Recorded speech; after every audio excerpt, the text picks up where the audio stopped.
dhe transmetohet se i dërguari i Zotit sallallahu alaihi wasallam kur e ka fal drekën me qeni bash në Arafat, thot u vendos i ka ngrit durët ka qielli, thot asnjëherë nuk i ka ul deri në akşam.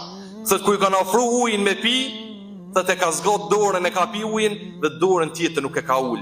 Për rëndësisë të madhe vëllezër të nderuar, nuk është ditë e rëndomt, nuk ka ditë pejse ka kriju qetë dhe tokën Allah azza wa jall më e madhe se dita Arafatit.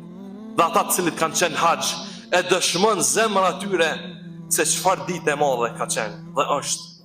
Po thot, e çka do të më bëjë në Arafat na, ku ta takojmë, ku të jim në ditën e Arafatit?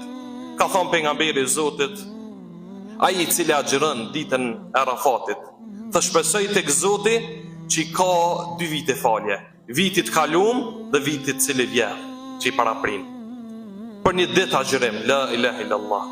Petja është problem, ka thonë, duaja më e mirë cila është, ka thonë lutja më e mirë është lutja e Arafatit.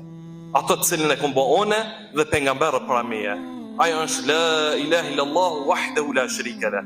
Lahul mulku wa lahul hamdu wa huwa ala kulli shay'in qadir. Kjo është duaja që duhet në Arafat vazhdimisht me bë.